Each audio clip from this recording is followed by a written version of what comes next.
আবার চলে এলাম তোমাদের কাছে গরম গরম লোটের ফ্রাই। লোটে মাছ, রসুন বাটা, আদা বাটা, নুন, হলুদ, লঙ্কার গুঁড়ো, জিরের গুঁড়ো, গোলমরিচের গুঁড়ো দিয়ে এটা কিছুক্ষণ ম্যারিনেট করে নাও। তোমরা এটা লিকার চায়ের সাথে খেয়ে দেখবে, অসাধারণ খেতে। আমি এটা মুড়ির গুঁড়ো দিয়ে করব, খুব মুচমুচে হবে। মুড়িগুলো মিক্সিতে গুঁড়ো করে নিলাম, এদিকে বেসন নিলাম, হলুদ সামান্য দিলাম, লঙ্কার গুঁড়ো দিলাম, এটা মুড়ির গুঁড়োটা দিলাম, খুব মুচমুচে হয়। মুড়ির গুঁড়ো দিয়ে করে দেখবেন। চিলি ফ্লেক্স দিলাম, গোটা পোস্ত দিলাম, নুন দিলাম, বেকিং সোডা দিলাম, কালো জিরে দিলাম, দিয়ে এটা মিশিয়ে আমি এবারে জল দিয়ে এটা গুলে নেব, নিয়ে কিছুক্ষণ রেস্টে রাখবো।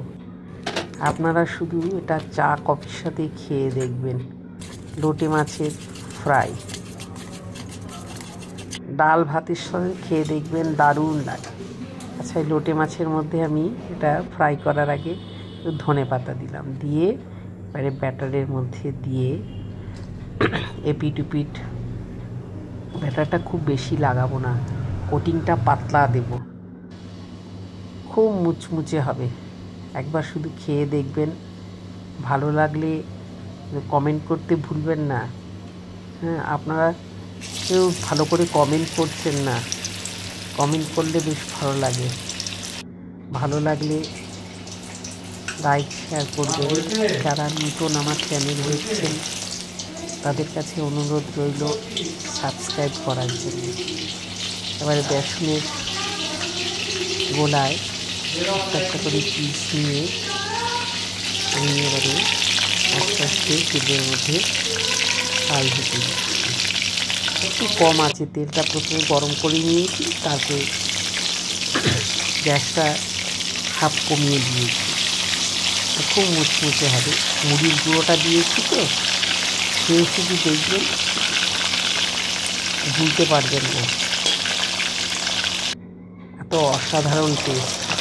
সন্ধ্যেবেলা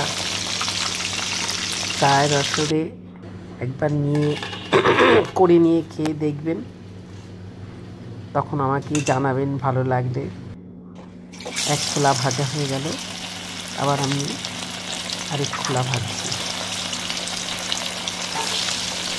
আমি তো অল্প অল্প করে মাছগুলো দিয়ে ভাজছি, টুপিট করে দিচ্ছি। গ্যাসটা কম করে দিয়েছি তো, ভেতর থেকে এটা ভালো করে ফ্রাইটা হয়। দিয়ে দিলাম, ব্রাউন কালার করে, ডার্ক ব্রাউন করে করবো। দেখুন ভাজাটা খুব সুন্দর। একবার শুধু খেয়ে দেখুন